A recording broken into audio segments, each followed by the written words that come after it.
दिन रहो, दिन रहो। ला एक आसन बिछाओ, बैठा हो, आओ बच्चा बैठो,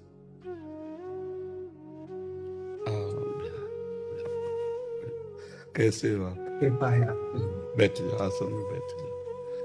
इनको चुनरी पहनाओ, इनको दुपट्टा लाओ, इनको भी दुपट्टा लाओ। पूज्य गुरुदेव भगवान, अभी भगवान श्रीमन नारायण की प्राण प्रतिष्ठा हो रही है 7 से 10 फरवरी। अच्छा, गौरी गोपाल में। श्री चरणों में। कौन से ठाकुर विराजमान? भगवान श्रीमन नारायण, भगवान श्री सीताराम चंद्र। अच्छा, कोई ठाकुर जी विराजेंगे।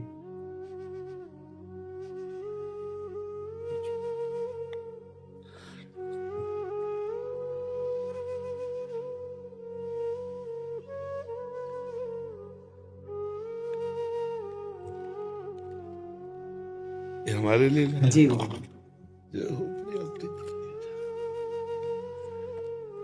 श्री जी को पहले अर्पित कर देना, जाकर करने होता है। तो बस इतना अपने जीवन में ध्यान रखना कि कभी अर्थ की लोलुपता ना आने पाए, धर्म की प्रधानता रहे और वाणी शास्त्र संयम से रहे और अर्थ चरणों में रहे। मस्तक पर कभी अर्थ न चढ़ने पावे, अर्थ नहीं, मस्तक तो सिर्फ भगवान के लिए है, अर्थ चरणों में, मस्तक पर भगवान और वाणी में शास्त्र सम्मानित शब्द, तो सदैव विजयी रहोगे। जहां कहीं हमारे अंदर अर्थ की प्रधानता आ जाएगी, दिमाग अर्थमय हो जाएगा, वहां हम हार जाएंगे। संसार में अर्थ ही सब कुछ नहीं होता, एक प्रतिष्ठा भी होती है। तो आप अपने पीछे भी जैसे आए थे तो आपको यही कहा था कि बहुत सावधान, क्योंकि अगर 100 लोग आपको प्रणाम करने वाले हैं तो 5 आपको गिराने वाले भी हैं। उन 5 के सामर्थ्य आप तक ना पहुंच पाए, इसलिए अर्थ प्रधानता मत रखना, सदैव धर्म का आश्रय रखना और वाणी से शास्त्र सम्मत, जो शास्त्र सम्मत नहीं थे, जैसे हमसे कोई पूछा तो हम कहते थे हमको ज्ञान नहीं, हमने संतों से सुना है, जो शास्त्र से पढ़ा है वो हम आपको बता देते, जो नहीं पढ़ा हमें नहीं ज्ञान है। बस भगवत प्राप्ति की चर्चा कीजिए। जैसे कोई प्रश्न करता है तो ऐसे जरूरी नहीं कि हर प्रश्न का उत्तर हम दे दें।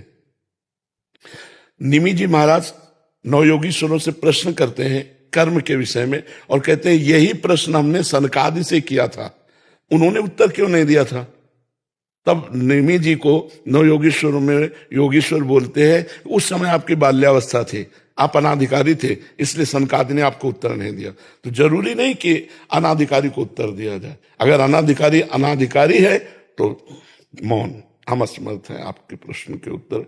दूसरा प्रश्न कीजिए। कहीं भी निमंत्रण हो, कहीं भी आपको बुलावा हो, पहले देखो कि मुझे यहां जाने से धर्म प्रतिष्ठा, इस पे आंच तो नहीं आएगी। अगर आंच आ रही तो बिल्कुल ना। अगर हमारे धर्म की प्रतिष्ठा हो रही है और हमारे समाज इस बात को प्रशंसा करेगी तो हम जाएंगे, अन्यथा नहीं जाएंगे। ये जीवन में आप कोई सहयोगी नहीं है आपका, भगवान के सिवा कोई सहयोगी नहीं है। जिसको तुम सहयोगी मानोगे वही तुम्हारी जड़ काटने की चेष्टा करेगा। तुमको अपने पैरों के बल खड़ा होना है, भगवान के बल से। हमारी बात एक सूत्र समझ लो, प्रश्न का उत्तर वही दो अधिकार के अनुसार, जानकारी के अनुसार। वो अधिकारी होना चाहिए, आपको जानकारी होनी चाहिए। आप वहीं जाइए जहां आपकी प्रतिष्ठा, आपके धर्म की प्रतिष्ठा में आंच ना आवे। अर्थ उतना भावना कीजिए जितने से सेवा सामग्री सब सुरक्षित चलती रहे, वो भगवान देते रहते हैं। उसके लिए ऐसे करने की जरूरत नहीं। अगर हमारी सात्विक प्रवृत्ति से यश प्रवृत्ति बढ़ रही तो कोई हानि की बात नहीं, लेकिन यदि वो थोड़ा भी गिर करके बढ़ रहा है यश, तो वो यश सम्माननीय नहीं होता। साधु सभा में यश वही सम्माननीय होता है जो धर्म के अनुसार और गौरव के अनुसार बढ़ता है।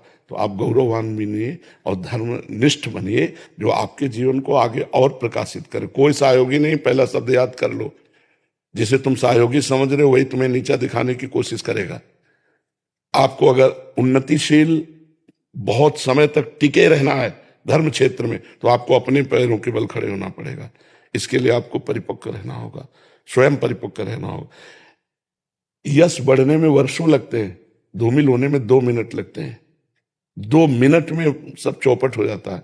इसलिए जो भगवान ने आपको दिया है यश जो भगवान ने आपको पवित्रता दी उसका निर्वाह आप कीजिए, संयम से स्वयं रहिए।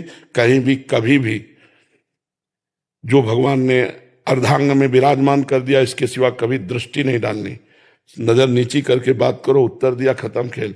कभी किसी से किसी तरह का लगाव ना होने पावे तो कभी जीवन में तुम्हें कोई गिरा नहीं सकता। यही होते हैं कंचन कामिनी, गिराने वाले। कीर्ति तो हरि के द्वारा दी हुई होती है, वो अपने प्रयास से नहीं आती, हरि के प्रयास से आती है। न कामिनी में कभी आकर्षण हो, न कंचन में कभी आकर्षण हो। कंचन तो अपने आप बरसेगा जब हम धर्म में चल रहे हैं। जैसे समुद्र में बिना बुलाए नदियां अपने आप जा रही, ऐसे धर्मात्मा पुरुष के पास समस्त वैभव अपने आप आ जाता है। खूब आनंदित रहो, प्रसन्न रहो और हमारे सनातन धर्म को आगे बढ़ाओ। जब कभी कोई सत्संग करो उसमें नाम की प्रधानता जरूर करो, क्योंकि कलयुग में केवल नाम के द्वारा कल्याण हो सकता है। शास्त्रीय सिद्धांत भी है, कृत्युगे ध्यायते विष्णु त्रेतायाम जयते मखई द्वापरे परिचर्यायाम कलो तद्धर कीर्तनात्। हरि कीर्तन के सिवा कुछ नहीं है। ना कोई यज्ञ हो सकती है इस समय, अपवित्र घी आ रहा है, अपवित्र धान्य और जौ आदि हो गए, कहां से यज्ञ होगा? त्रिकाल संध्या करने वाले कौन है? कोई बिरला ही कोई होंगे जो त्रिकाल संध्या करे। ध्यान, मन इतना चंचल, ध्यान कैसे लग सकता है? पूजा, इतनी वासनाएं बढ़ी हुई हैं कि उपासना कैसे बन रही? तो एक ही रह गया है, नाम जप, नाम कीर्तन, गुण कीर्तन, श्रवण, बस इसी के द्वारा भगवत प्राप्ति हो जाएगी। खूब भागवत कथा सुनाओ, खूब भगवान नाम का प्रचार करो, स्वयं नाम जप करो, धर्म से रहो, यही हमारी प्रार्थना। जी ऐसे स्थानों में भी जाना पड़ता है जहाँ एकदम विमुख हैं, जो जैसे हाँ, कोई गाँव जब हम कथा के लिए जा रहे हैं तो हम भगवान को श्रोता बना करके बोल रहे हैं, लेकिन हम अर्थ की किसी प्रधान स्थिति पे ऐसे लोगों के पास नहीं जाते जहां से उपहास हो, बिल्कुल नहीं। बहुत अपने को संभालिए, इससे जो है ना तुम्हारी मर्यादा बढ़ती चली जाएगी और तुम आगे उठते चले जाओ। तुमसे कोई बात पूछे आके उत्तर दे दो, तुमको कहीं जाने की जरूरत नहीं है। उसे अर्थ की व्यवस्था की मत सोचो कि इतनी माताएं, इनकी व्यवस्था भगवान देने वाला है, वो घर बैठे सबका पोषण करता है, सबका पोषण हो रहा है, कभी किसी से ऐसे नहीं। देनहार कोई और है, देते रहे दिन रात। बिल्कुल, ये थोड़ा सा सुधारो। हम अपने घर की बात कर रहे हैं, ये लोग पवित्र यश कीर्ति में धूल फेंकने वाले लोग हैं, अर्थ को ठोकर मारो। तभी का अर्थ को रखो चरणों में और भगवान को रखो दिमाग में। निर्वैर हमारा जीवन होना चाहिए। तो ये बहुत बड़ी क्षमता है और बहुत बड़ा यश है, दोनों को संभाल लो। अब ऐसी जगह मत जाना जहां जाने से थोड़ा भी कोई विक्षेप करे, थोड़ा भी कोई तुम्हारे ऊपर अंगुली उठावे। घर बैठे सब होगा, हमारी बात मान ले, घर बैठे सब होगा, अपने आप सब आएगा, तू चिंता मत कर, तू आगे बढ़ और भगवान सहयोगी है। हमें ये बहुत अच्छा लगा कि जैसे सैकड़ों माताएं हैं ना, बहुत उत्तम बात है बच्चा। बूढ़े बाड़े इनकी कोई सेवा नहीं कर रहा, जैसे सेवा करना बहुत बड़ी बात है बच्चा। इससे भगवान बहुत जल्दी प्रसन्न होते हैं। एक तो वयोवृद्ध और एक जिनकी कोई सेवा नहीं कर रहा, उनकी सेवा जो करने का तुम्हें सौभाग्य मिला, बहुत बात है। और भगवान ऐसी जगह अर्थ अपने आप भेजते हैं। तुम चिंता मत करना कि सैकड़ों माताएं, इनका भरण पोषण के लिए हम कहीं जाने, ज्यादा परेशान मत हो, अपने आप सारी व्यवस्था होती है।